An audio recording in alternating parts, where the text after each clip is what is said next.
Hi செல்லக்குட்டீஸ், இன்றைக்கி ஒரு சூப்பரான வீடியோவோட நான் உங்கள் மிஸ்ஸஸ் மாலதி. எல்லோரும் எப்படி இருக்கீங்க? நல்லா இருக்கீங்கன்னு நம்புகிறேன். இப்போ என்னென்னா என்னோடய ஃபஸ்ட்டு டைம் மினிஸ்டரில் என்னெல்லாம் நடந்துச்சு அப்படிங்கிறத நான் உங்களோட இப்போ ஷேர் பண்ண போகிறேன். வாங்க அதுக்கு முன்னாடி நம்ம சேனலை நீங்கள் இப்போ தான் ஃபஸ்ட் டைம் பார்க்குறீங்க அப்படின்னா சப்ஸ்கிரைப் பண்ணி வச்சுக்கோங்க. அப்போ தான் நம்ம போடுற வீடியோ அடிக்கடி உங்களுக்கு நோட்டிஃபிகேஷனாக வரும். இப்போ வாங்க நம்ம வீடியோக்குள்ளே போகலாம்.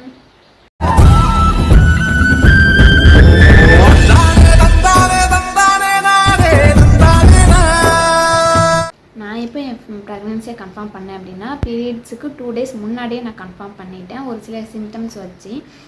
அப்போ நான் இந்த கார்டு செக் பண்ணப்போ எனக்கு இந்த லைன் கிடச்சிது. இருந்தாலும் எனக்கு ஒரு டவுட் இருந்ததுனால ஒரு 2 days வெயிட் பண்ணி ஒரு தடவை செக் பண்ணேன். அப்போது எனக்கு இந்த மாதிரி கிடச்சி உடனே அதுக்கப்புறம் நான் ஹாஸ்பிட்டல் போய் நான் இந்த கார்டை காமிச்சது எனக்கு ப்ளட் டெஸ்ட் எதுவுமே அவங்க எடுக்கவே இல்லை. கார்டை பார்த்ததுமே ஆமாம் நீங்கள் ப்ரெக்னெண்ட்டாக இருக்கீங்க, கன்ஃபார்ம் ஆகிடுச்சு அப்படின்னு சொல்லிட்டாங்க. அதுக்கப்புறம் ஒரு 45 days கழித்து என்னை வர சொல்லியிருந்தாங்க. ரெகுலர் பீரியட்ஸ் உள்ளவங்களுக்கும் 45 daysலேயே ஹார்ட் பீட் எல்லாமே தெரிஞ்சிடும்னு சொன்னாங்க. உடனே என்னை 45 days கழித்து நான் போனப்போ எனக்கு ஸ்கேன் பார்த்தாங்க. எனக்கு ரொம்பவே பயமாக இருந்துச்சு. இருந்தாலும் கன்ஃபார்ம் ஆனாலுமே எனக்கு அந்த ஃபஸ்ட்டு ஸ்கேன் எடுக்க தாண்டி எனக்கு ஒரு பயம் இருந்துகிட்டே இருந்துச்சு. ஏன்னா இப்போ நிறைய பேருக்கு டியூப் ப்ரெக்னென்சி அப்படின்னு சொல்லிட்டு வருது. டியூப் ப்ரெக்னென்சி இப்போ ரொம்ப அதிகமாகிடுச்சினால எனக்கு அதை நினச்சி கொஞ்சம் பயம் இருந்துகிட்டே இருந்துச்சு.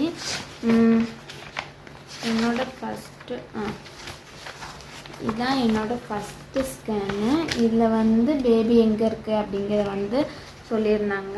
பேபியோட ஹார்ட் பீட்டும் எனக்கு வந்துருந்துச்சு. ஆனால் ஹார்ட் பீட்டோட ரேட் இதில் கொடுக்கவே இல்லை. எத்தனை பெர் மினிட்ஸ்க்கு துடிக்கி அப்படிங்கிறத கொடுக்கவே இல்லை. அதை நான் கேட்கவுமே இல்லை. எனக்கு அது ஃபஸ்ட் டைம்னால எனக்கு என்ன பண்ணேன்னு தெரியல, அதனால் நான் கேட்கல. அப்போது எனக்கு ஸ்கேன் எடுக்கும்போது 6 weeks 6 days இருந்துச்சு. ஓகே, 6 weeks 6 days இருந்துச்சு. அதுக்கப்புறம் நெக்ஸ்ட்டு செக்கப் வர சொல்லியிருந்தாங்க. எனக்கு அந்த ஹாஸ்பிட்டல் சரியாக தோணலை. எனக்கு அங்கே போனாலே எனக்கு ஒரு ட்ரிப்பு ஏற்றிடுவாங்க. ஃபுல்லாக ஒரு ட்ரிப்பு ஏற்றிக்கிட்டே இருந்தாங்க. எனக்கு கொஞ்சம் பயமாகவே இருந்துச்சு அங்கே போகிறதுக்கு அப்படின்னு சொல்லிட்டு நான் தென்காசிக்கு போய் அங்கே காமிச்சேன் ஹாஸ்பிட்டலில். அங்கே எனக்கு மறுபடியும் தென்காசி கொண்டு போய் காமிச்சப்போ இல்லை ஹார்ட் பீட் கம்மின்னு சொல்லி மென்ஷன் பண்ணியிருக்காங்க. நீங்கள் மறுபடியும் ஒரு தடவை ஸ்கேன் எடுத்துக்கோங்க அப்படின்னு சொல்லிட்டாங்க. அதுக்கப்புறம் நான் மறுபடியும் ஸ்கேன் எடுத்தப்போ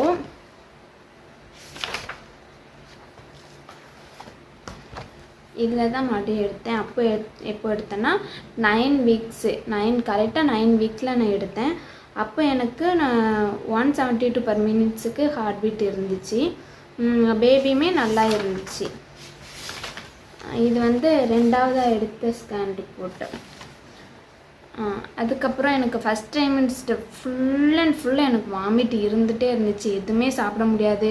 அந்த குழம்பு ஸ்மெல்லு, எனக்கு அந்த சோறே இந்த வெறுப்பாக இருந்துச்சு. என்னடா சாப்பிட வயிறு ஆனால் ரொம்ப பசிச்சுது. பசியும் ஒரு பக்கம், எனக்கு சாப்பிடவும் முடியலை. நான் அழுதுகிட்டே தான் இருந்தேன். எனக்கு ரொம்ப பசிக்குது ஆனால் சாப்பிட முடியலை அப்படின்னு சொல்லிட்டு எதுவுமே ஒரு ஜூஸ் குடித்தா கூட வாமிட் தான் எடுத்தேன். எனக்கு அந்தளவு இருந்துச்சு. தண்ணி குடித்தாலும் வாமிட் தான். ரொம்பவே அந்த ஃபஸ்ட்டு டைமில் ரொம்பவே சங்கடப்பட்டேன். ஹாஸ்பிட்டல் போனேன். அவங்க டேப்லெட்ஸ்லாம் நிறையா கொடுத்தாங்க வாமிட்டுக்கு. எனக்கு ஆனால் அதை போட மனசு இல்லை. ஏன்னா பேபிக்கு எதுவும் ஆயிருமோ அப்படிங்கிற ஒரு பயம் இருந்ததுனால நான் அங்கே அதை எதுவுமே சாப்பிடவே இல்லை.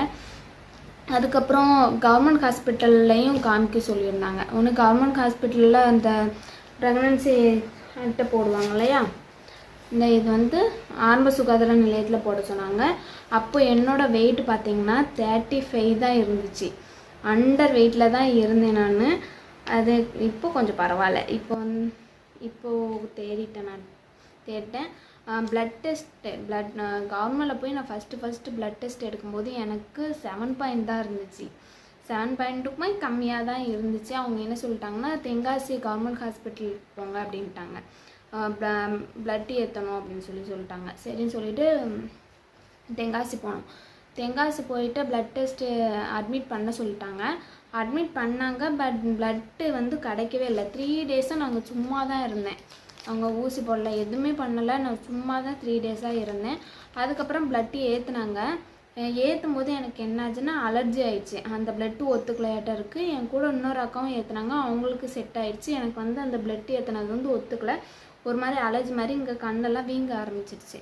என் கூட ஸ்டே பண்ணது வந்து அத்தை ஸ்டே பண்ணியிருந்தாங்க. அவங்க ஒன்றே நர்ஸ்கிட்ட போய் இப்படி ஆகுது அப்படின்னு சொன்னதும் வந்து அதுக்கு ஒரு இன்ஜெக்ஷன் போட்டாங்க. அலர்ஜி டக்குன்னு இன்ஃபெக்ஷன் ஆகாமல் இருக்கிறதுக்கு வந்து ஒரு இன்ஜெக்ஷன் போட்டாங்க. இன்ஜெக்ஷன் போட்டுட்டு அதுக்கப்புறம் அத்தையும் என்னோடய ஹஸ்பண்டும் சாப்பிட்டு வரேன்னு சொல்லிட்டு போயிருந்தாங்க.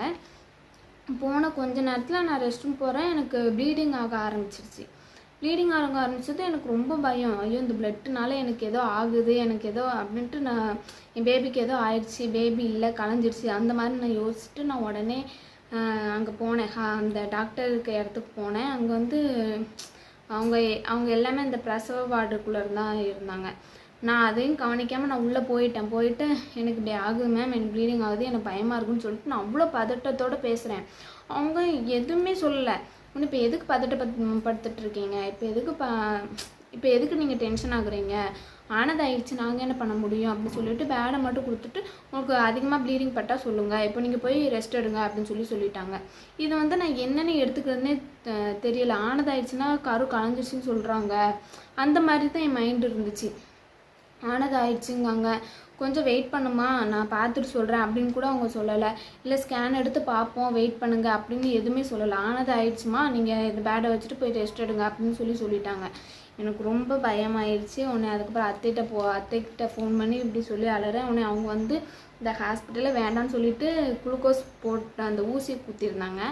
அந்த ஊசியும் அப்படியே கையில் வச்சுட்டு நாங்கள் என்ன செஞ்சிட்டோன்னா என்னோடய ப்ரைவேட் ஹாஸ்பிட்டல் தெங்காசியில் தானே இருக்குது, அங்கேயே நாங்கள் போயிட்டோம். அங்கே போய் இப்படி நாங்கள் பிளட் ஏற்றணும், எங்களுக்கு இப்போ ப்ளீடிங் ஆகுது அப்படின்னு சொன்னதும் அவங்க உடனே ஸ்கேன் எடுத்துகிட்டு வர சொன்னாங்க. மூச்சு விடாமல் பேசுகிறேன். அங்கே போய் நாங்கள் இப்படி சொன்னோம், எனக்கு அங்கே ஒரு பிளட் ஏற்றினாங்க, எனக்கு அதுலேருந்து ப்ளீடிங் ஆகுது, எனக்கு ரொம்ப பயமாக இருக்குது அப்படின்னு சொன்னதும் உடனே அவங்க ஸ்கேனுக்கு எழுதி கொடுத்தாங்க. ஸ்கேன் போய் பார்த்ததும் ப்ளசண்டா வந்து கீழே இருக்குது, அதனால தான் அவங்களுக்கு ப்ளீடிங் நஞ்சுக்கூடி வந்து கீழே போயிடுச்சு, அதனால தான் ப்ளீடிங் ஆகிருக்கு, அந்த அழுத்தத்தினால ப்ளீடிங் ஆகிருக்கு அப்படின்னு சொன்னாங்க. உடனே அதுக்கப்புறம் அந்த ஸ்கேன் எடுக்க போயிட்டோம். ஸ்கேன் எடுக்க போனோன்னா எனக்கு அவ்வளோ ஒரு பதட்டமாகவே இருந்துச்சு. அதே ஹாஸ்பிட்டலில் விட்டுட்டு நானே ஹஸ்பண்ட் தான் ஸ்கேன் எடுக்க போயிருந்தோம். எனக்கு அவ்வளோ பதட்டமாகுது. ஸ்கேனு உள்ளே போய் எடுத்துகிட்டு வெளில வந்தாச்சு. இருந்தாலும் அவங்க வந்து ஸ்கேன் டாக்டர் தான் சொல்லுவாங்க, நாங்கள் எதுவும் சொல்ல மாட்டேன் அப்படின்ட்டாங்க. எனக்கு என்ன பண்ணேன்னு தெரில. அங்கே என் ஃப்ரெண்டு ஒருத்தி இருந்தால், அவட்ட தான் நான் கேட்டேன், எனக்கு பயமாக இருக்குது, நீ ஏதாவது பார்த்து சொல்லு இந்த ரிப்போர்ட்டில் அப்படின்னு சொன்னோன்னே, பேபி நல்லா இருக்குது, நீ பயப்படாத அப்படின்னு சொல்லிட்டா. உடனே ஹாஸ்பிட்டல் போய் காமிச்சப்போ ப்ளசண்டா வந்து கீழே இறங்கியிருக்கு, நஞ்சுக்கொடி வந்து கீழே போயிடுச்சு, அதனால உங்களுக்கு அப்படி ப்ளீடிங் ஆகிருக்கு, அதனால ஒன்றும் பிரச்சனை இல்லை, நல்லா ரெஸ்ட் எடுங்க, தூங்குறதுக்கு முன்னாடி 2 தலாணி வந்து நீங்கள் கீழே வச்சுக்கோங்க அப்படின்னு சொல்லிட்டு அவங்க சொன்னாங்க. அப்போது இதான் அந்த ஸ்கேன், இந்த ப்ளசண்டா கீழே இறங்கிடுச்சு அந்த ஸ்கேனு. இந்த பேபி இதில் பாருங்கள், பேபி நல்லாவே தெரியும், அந்த இருக்குது, இந்த பேபி நல்லாவே தெரியுது. எனக்கு இதை பார்த்ததுக்கப்புறம் தான் உயிரே வந்த மாதிரி இருந்துச்சு. உடனே பேபி சேஃப் ஆயிடுச்சு அப்படின்னு சொல்லிட்டு அப்புறம் வந்துட்டு அதுக்கப்புறத்துலேருந்து தான் நான் ரொம்ப கவனமாக இருந்தேன். ப்ளசண்டாக கீழே இறங்கிட்டு அப்படின்னு ஒன்று நிறைய பேர் பயன்படுத்துனாங்க, பேபிக்கு மூச்சு போகாது, பேபி வந்து கலைஞ்சிரும் அப்படி இப்படின்னு சொல்லிட்டு நிறைய பேர் பயன்படுத்திகிட்டே இருந்தாங்க. எனக்கு நான் ஃபுல்லாக ரெஸ்ட் எடுத்துகிட்டே இருந்தேன். இருந்தாலும் ப்ரைவேட் ஹாஸ்பிட்டலில் வந்து என்னை பயன்படுத்தலை. ஒன்றும் இல்லாமல் கவலைப்படாதீங்க, பேபி வளர வளர வந்து உங்களுக்கு தன்னால் சரியாயிரும் அப்படின்னு சொல்லி தான் சொன்னாங்க. ஆனால் கவர்மெண்ட் ஹாஸ்பிட்டலில் வந்து என்னை ரொம்பவே டென்ஷன் ஆக்கிட்டாங்க.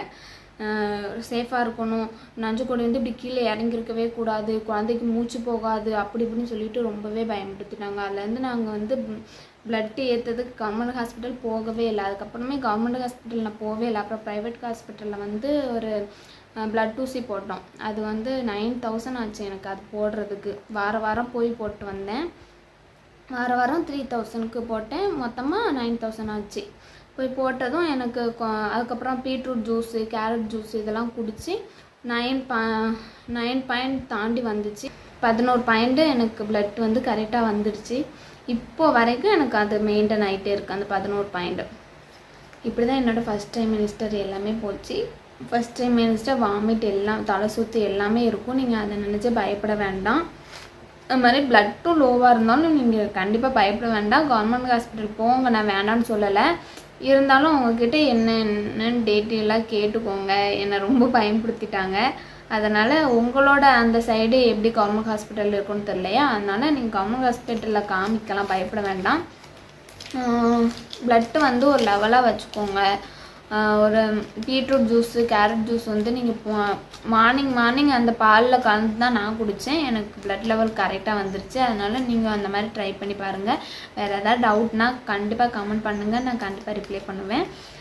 என்னோட நெக்ஸ்ட்டு டைமிங்ஸ் வீடியோவை அடுத்த வீடியோவில் நம்ம பார்ப்போம். அதுக்கு நம்ம சேனலை சப்ஸ்கிரைப் பண்ணி வச்சுக்கோங்க. அடுத்த வீடியோவில் பார்ப்போம். பாய்.